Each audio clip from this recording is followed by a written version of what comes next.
the players of the WNBA can't stand her. Why? Mm-hmm. Because she's white. It's abject, absolute racism. It's total racism. And one of the things that's been admirable about Caitlyn is she just continues to play her game and put points on the board. Instead, she decides to go racial. And what she says is she feels the need to acknowledge her white privilege. Basically, she's sorry she's white. She feels really bad about it, though. Megyn Kelly, the former Fox News host who was told she had blood coming out of her eyes, blood coming out of her whatever, to the same man she kissed the ring to, shares her thoughts on Caitlin Clark. I guess the only way she would have made Megyn Kelly matter is if she came out in support of Black Santas, because we know that Megyn Kelly only believes Santa Claus can be white. I mean, that's the person whose opinion is chiming in on this, so it's not surprising she would have a problem with Caitlin Clark actually acknowledging the contributions, the sweat equity that Black women have put into this game. Author, writer, journalist, host, and producer Jemele Hill heard the comments and refused to let them slide. And then she makes a point of saying, the ones we really need to be celebrating are the black women on whose backs this league was built, which I have to tell you is so condescending. It really is. It's true that most of these Black women have been bullying her and want her to understand it's their league. Hello, you don't own the league. Blacks don't own the league, just like whites don't own tennis or golf. Nobody owns the league. This is America. Anybody can play if they're good enough. But they want her on the knee.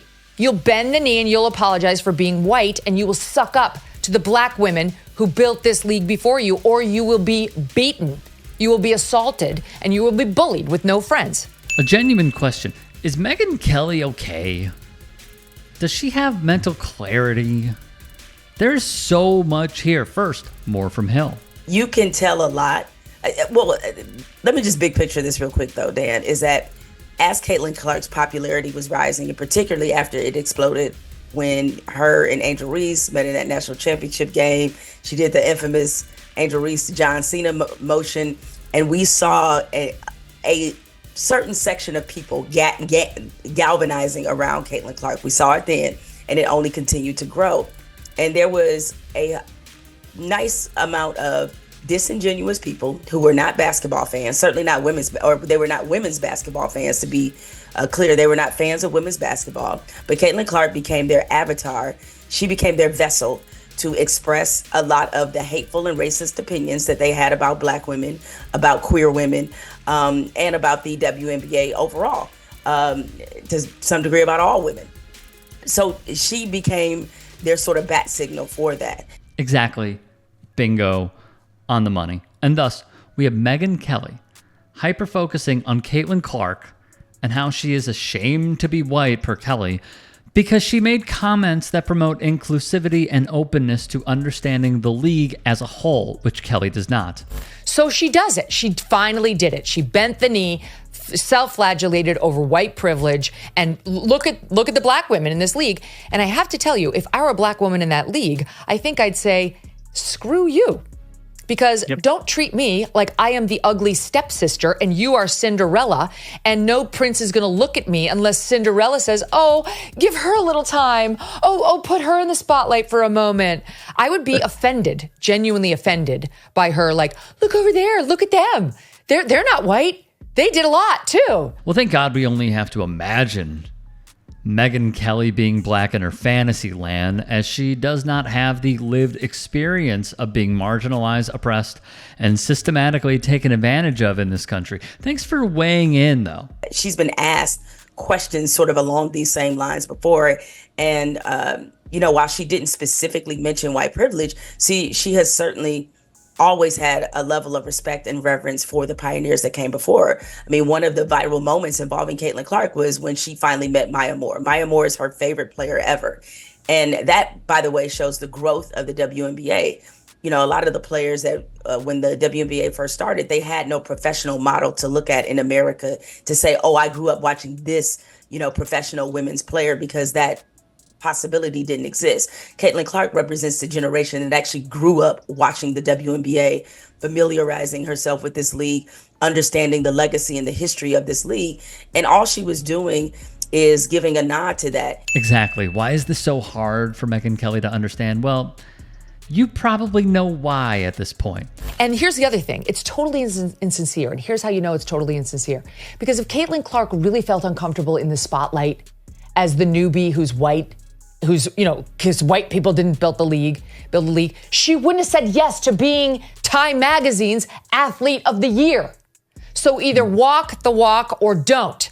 But what you're doing here is trying to have it both ways. You're too cute by half, and you've managed to piss off your fan base. Go ahead and look at my Twitter feed and the comments under my tweet on this. She's lost thousands of fans, maybe more, as a result of this. And you will never appease the race bullies in the WNBA, ever. Because you're too popular, you're too talented, and too white. A laughable diatribe. First, the fans she had who are replying to you were more than likely never fans. They latched on to the great white hope myth in sports. Second, the only bully in this equation is you, Megyn. Look at you. Look at your words. You're pretending to be a victim because she stood up for minorities. And she knows, like a lot of white players in the WNBA know, and they've said it, Kelsey Plum, Breanna Stewart, is that they get elevated, they get marketed, they get pushed in a way that Black women in that league who have accomplished similar things do not get the same endorsement opportunities, the same marketing.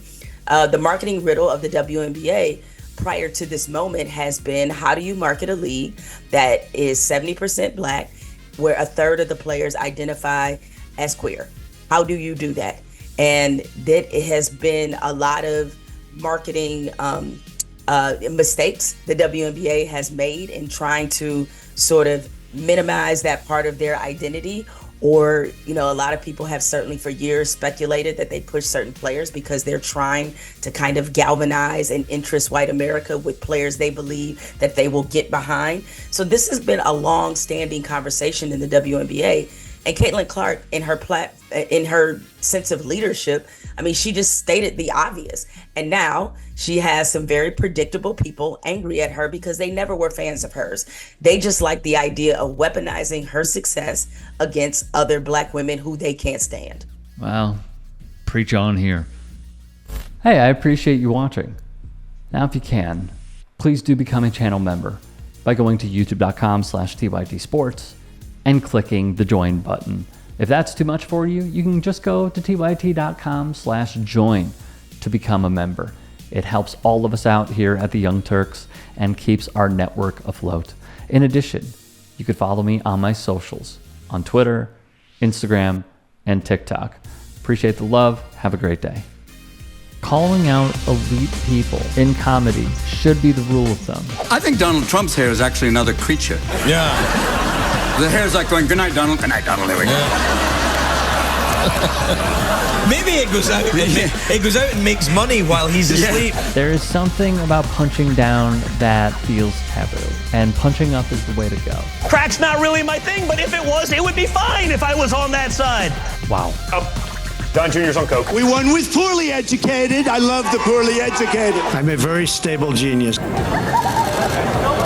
It is very important, the work that the Jordan Kleppers are doing, the work that the Good Liars are doing, the work that our team here at the Turks are doing, and many more. Used to see these tackles, now they tackle. Oh, head-on-head collision. Bing, flag, footballs become soft. You have Trump doing sound effects for tackles. The choice could not be more clear. Let's not beat around the bush about it.